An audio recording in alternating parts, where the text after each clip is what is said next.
guys, welcome back to my channel. As you can see, I'm doing something a little different this time. This video is going to be about what's in my bag, and I'm also going to give you like a little preview of what I take with me on clinical lab. I have not really mentioned too much about my program because I plan to do that in another video, which will be more of a sit down. And right now I'm in the respiratory care program, and we are preparing for our first week of clinicals, which is going to take place in a couple of weeks. And right now I can show you the things that I do bring with me to clinical lab and what we're currently on right now.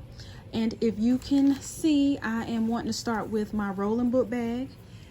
If you can see, yeah, it's a rolling book bag. And my mom bought me this rolling book bag because I was using a regular one, and she saw how heavy my bag looked. And when I came back home to my apartment a couple of days later, she surprised me with this book bag, and it's been a lifesaver. Thank you, Mom, again.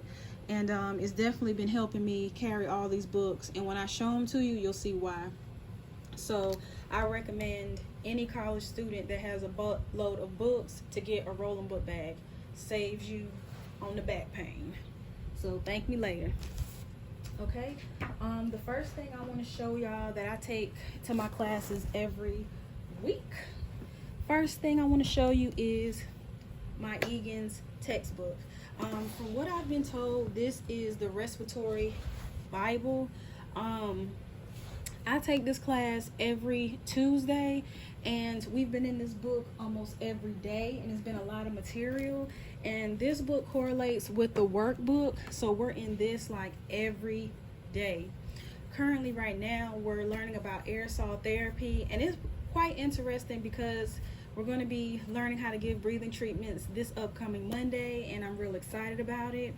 I also recommend that, I know every respiratory care program is different, but if your instructor is not instructing you to do any work out of this book on a daily basis, and you're studying all the material in this book for an exam, and see, we have an exam like almost every week, so I'm like in this book like every day, every night. I would definitely recommend taking it upon myself to test myself constantly, which I would work in this workbook every chance I got to pretty much see what information has stuck with me and where my weak spots are, and then I can pretty much go back in this book and reread where I messed up at. But this is a good book. I love it. It's a lot of information to kind of retain, but in the end, it's great. The next book I want to show you is my lab manual. We have lab every Monday, and again, we're learning how to give breathing treatments this upcoming Monday. And also, the last time I was in lab, we were doing like checkoffs for patient assessment and learning how to, you know, pretty much do bedside care. So this lab manual is a lifesaver. Anytime I forget something or I may have messed up on something, I can always go back to this manual and refer back to what I struggled with and kind of like get it back right like that. Next, I want to show y'all my A&P book, which is like, I don't know about y'all, but my A&P 1 and A&P 2 wasn't as bad, but since this is solely more in depth about the heart and the lungs, it is very, very, very difficult to take in all the information at once.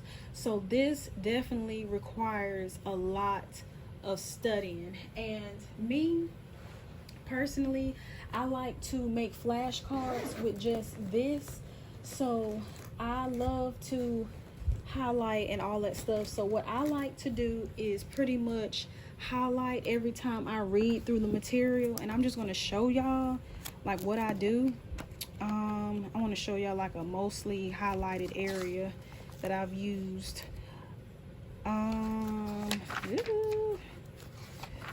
Okay, let's just use this as an example. It's not much, but I just like to read through like everything that I'm reading, and then I'll go through, highlight it. All the information is important, but I like to highlight what I think, you know, sticks with something she would mention or something she has mentioned in the lecture. And once I highlight everything, that's what I know to go back to make a flashcard. And I've highlighted all of that, and then I'm gonna show y'all my highlighters. And me, I like to use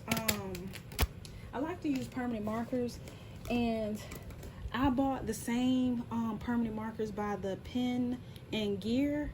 I love that brand because sometimes these name brands be a little bit expensive, and sometimes you have to work with what you got on a budget, and these work just as good, if not better. And I love the flashcards that don't bleed through.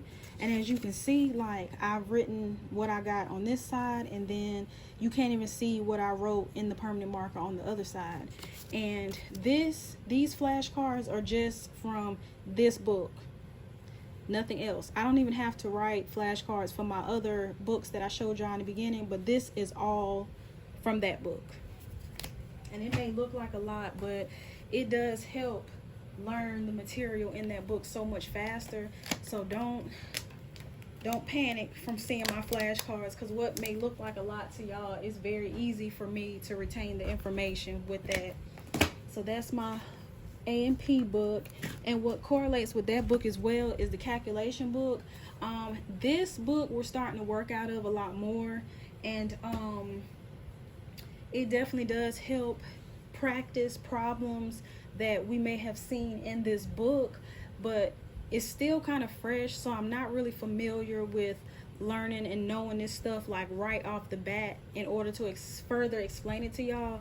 But this is definitely gonna be working in this book a little bit more than just looking at it on a daily basis. Next things next, basic life support.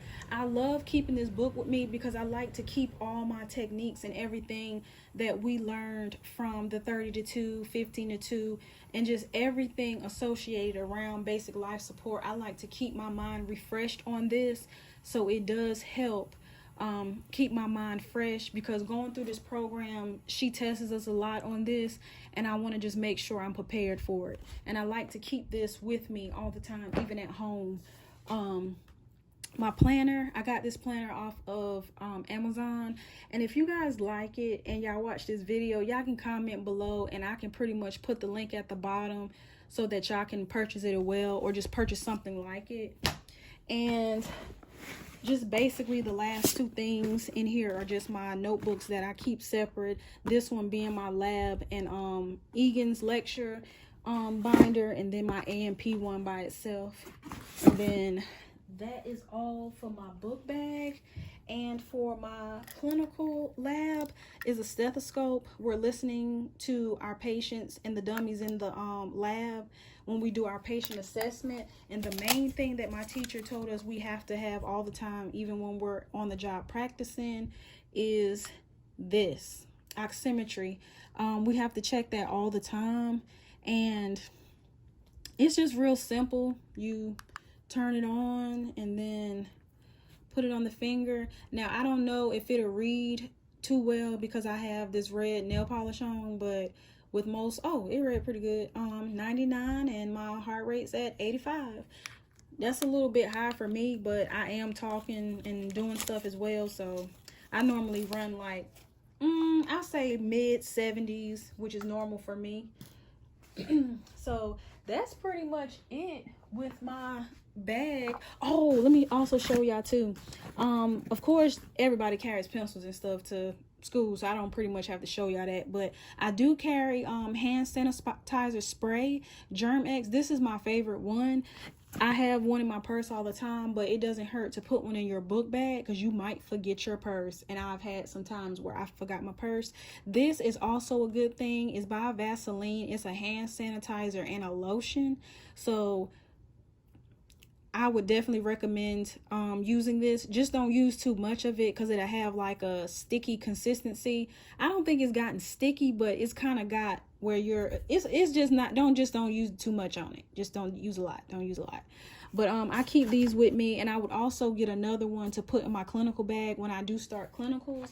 But I'm gonna make another video for y'all on that, so y'all can pretty much see a day of what I do and what we're learning, and pretty much what the preceptor has us doing with the person we're shadowing. So it's definitely gonna be fun.